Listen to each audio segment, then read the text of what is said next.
Have you ever had one of those moments where you feel the ground just drop beneath your feet? Where you're standing in the middle of a crowd, smiling on the outside, but inside your chest it feels like someone just ripped your heart in half. That was me. I was at a birthday party. Kids were laughing, balloons everywhere, cake, music, the kind of scene you'd expect from a happy, wholesome family gathering. But instead of joy, I felt this gut-wrenching humiliation I'll never forget. And it wasn't even about me. It was about my daughter. My little girl. She was just 7. She had spent the whole week talking about this party. She picked out her favorite dress, brushed her hair in front of the mirror like it was the most important day of her life, and even made a card for her cousin with glitter glue and stickers. And then my sister, Jessica, decided to make her the punchline of some cruel joke. Let me back up a bit. My name's Lauren, I'm 31, and for most of my life, I thought I knew my sister inside and out. She's a year younger than me, sharp-tongued, always knew how to turn heads. Growing up, she was the golden child. Teachers loved her, neighbors doted on her, my parents gave her the benefit of the doubt no matter what she did. Me? I was the responsible one. I got good grades, I helped clean up after family dinners, I kept my head down. And honestly, I didn't mind. I thought that's just how life was. Jessica got the spotlight, and I worked in the shadows. But here's the thing about shadows. Eventually, you get used to being invisible. And when you finally decide to step into the light, it shocks people. And Jessica? She hated being shocked. So flash forward to that birthday party. It was for our cousin's kid.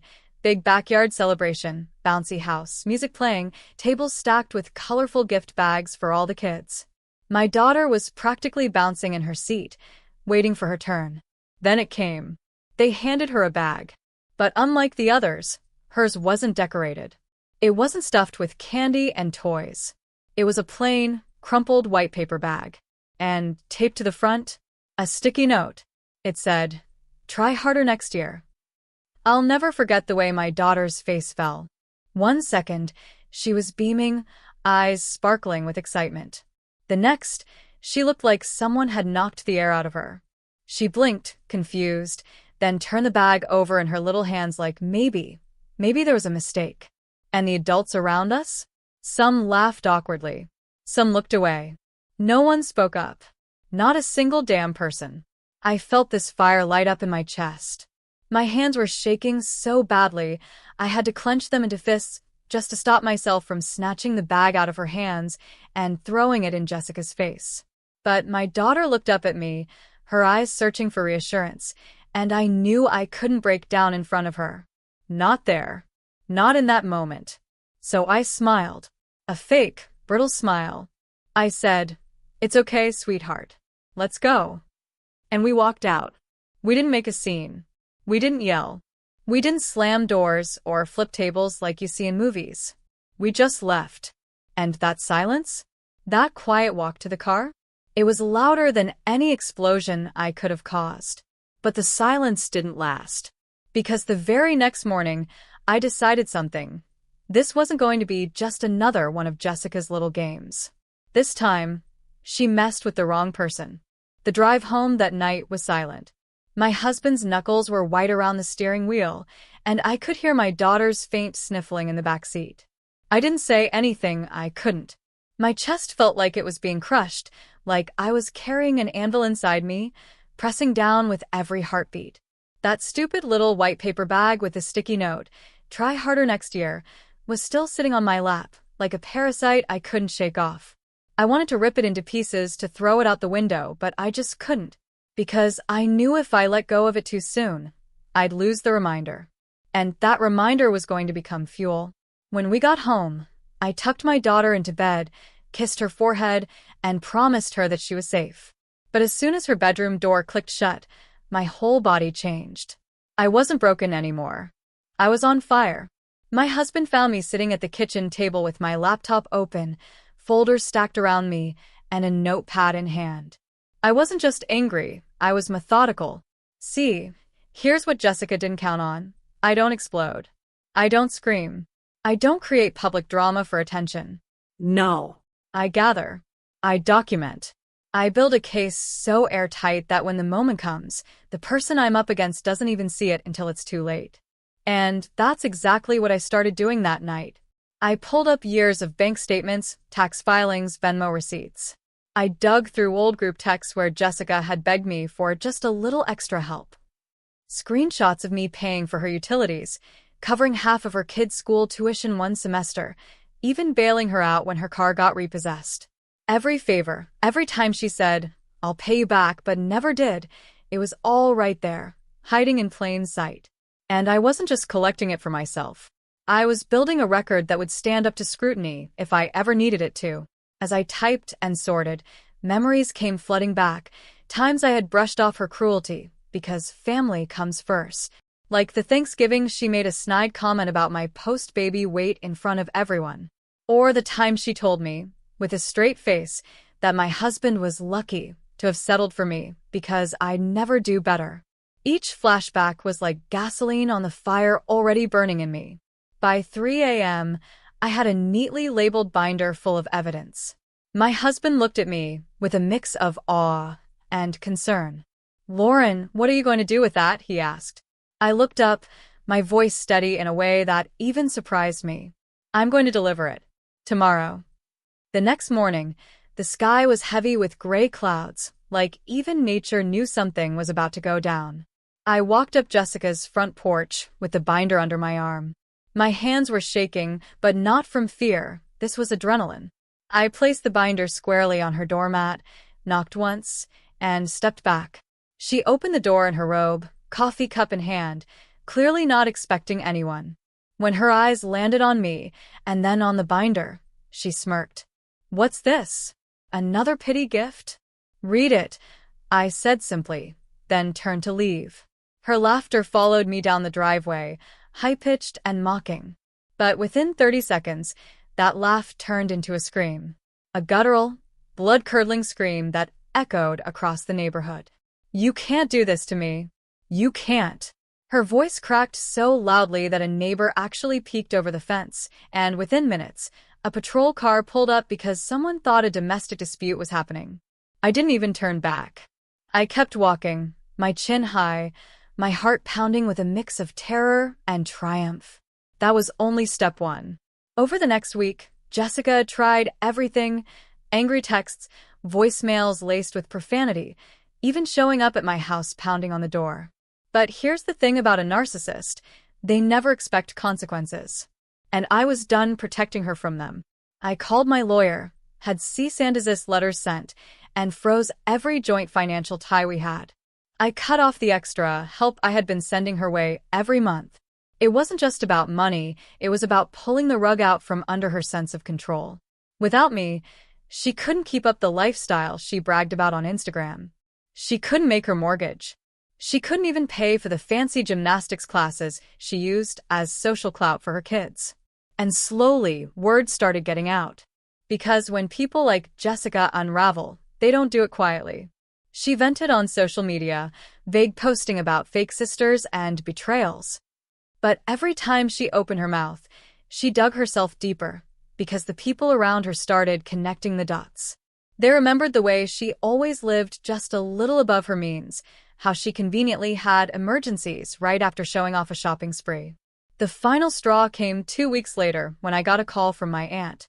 "Lauren," she said quietly, "Jessica just asked me for money. She said you abandoned her." I closed my eyes, inhaled slowly, and replied, "I didn't abandon her.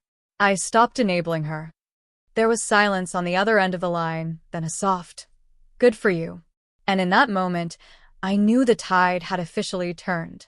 Because this wasn't just revenge anymore, it was reclamation. I wasn't trying to destroy Jessica. I was taking back my power. You know what no one ever tells you? Revenge doesn't feel like fireworks. It doesn't feel like a big cinematic explosion where the villain gets dragged away in handcuffs while you walk off into the sunset. It's quieter than that. Softer. Like the slow lifting of a weight you didn't even realize had been crushing you for years. In the days and weeks after I dropped that binder at Jessica's doorstep, my life started to feel lighter. At first, I thought it was just adrenaline. But then I noticed little things. My daughter laughed more freely. My husband slept more soundly.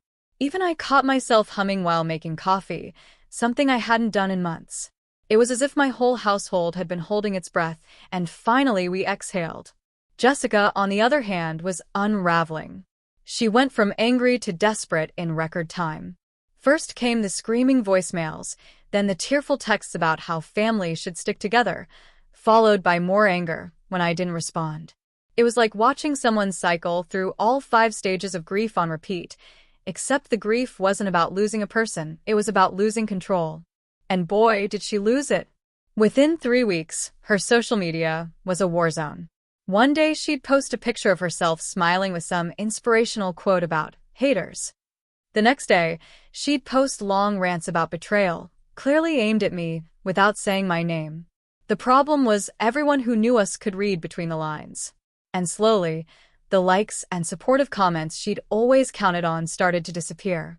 People stopped buying her act. That's when the calls from family started rolling in. Lauren, what's going on with Jessica? Lauren, did you really cut her off? Lauren, she says you ruined her life. At first, I braced myself for the guilt trip. Because for years, I had been the one expected to hold the family together, to keep the peace no matter how much it cost me. But this time was different. I didn't shrink. I didn't apologize. Instead, I calmly told them the truth. I stopped enabling her. That's it. If she feels ruined, that's on her. And, to my surprise, most people didn't argue. Some even admitted they'd seen this side of Jessica for years, but had been too scared to call it out. A few confessed she'd hit them up for money too, or played similar manipulation games. Slowly, her carefully crafted reputation as the perfect sister started to crumble. Now, don't get me wrong, there were still a few family members who tried to shame me. Blood is thicker than water, they said. You shouldn't air dirty laundry. But here's the thing. Keeping the peace at the expense of your own dignity isn't loyalty. It's bondage. And I had finally broken free. One particular moment will always stay with me. I was at the grocery store with my daughter when we bumped into an old neighbor, someone who had known Jessica and me since childhood. She gave me a sympathetic smile and said quietly, "You finally stood up to her, didn't you?" I nodded. "Good," she said. "About time." It was such a simple exchange, but it hit me hard, because it reminded me that people see. Even when you think you're suffering silently, others notice. And sometimes, the moment you finally draw a boundary, they respect you more for it. Jessica, of course, didn't take it well. She tried one last time to regain control by staging a scene at my daughter's school recital. She showed up uninvited, loud and overdressed, making a spectacle as she tried to sit near us. When I calmly asked an usher to remove her, she screamed, "She's my sister. She can't do this to me." But here's the thing, I could. And I did. Watching her escorted out while my daughter played violin on stage without missing a note was one of the most surreal, empowering moments of my life. That night, as I tucked my daughter into bed, she whispered, "Mom, I'm glad you don't let Aunt Jessica boss you around anymore." I almost cried right there. Because more than anything, I wanted her to see that you don't have to tolerate abuse, even when it comes from family. Especially when it comes from family. Over the next few months, Jessica faded into the background. She still made noise on social media, but fewer and fewer people paid attention. Her house eventually went into foreclosure. She moved 2 states away under the guise of a fresh start. And honestly, I wish her well. I don't want her life destroyed. I just want mine back. And that's exactly what I reclaimed. Now, if you've been listening to my story and maybe seeing pieces of your own life in it, let me leave you with this. Boundaries are not cruelty. They are self-respect. It took me 30 years to learn that lesson, but once I did, it changed everything. Don't let anyone convince you that enduring mistreatment is the price of love. Real love doesn't demand silence in the face of abuse. Real love doesn't come at the cost of your peace. If you're dealing with a Jessica in your own life, hear me when I say, you are allowed to say no. You are allowed to walk away. And yes, you are allowed to cut off even family if they refuse to treat you with basic respect. Because at the end of the day, your mental health, your peace, and your children's well-being are worth more than someone else's approval. And if this story resonated with you, if you've ever been the black sheep, the scapegoat, the one made to feel small so someone else could feel big, please do me a favor. Drop a comment below and tell me your story. Because you're not alone. I promise you, there are thousands of us out here who get it. Don't forget to hit that like button if this story struck a chord with you. Share it with someone who might need the courage to set their own boundaries.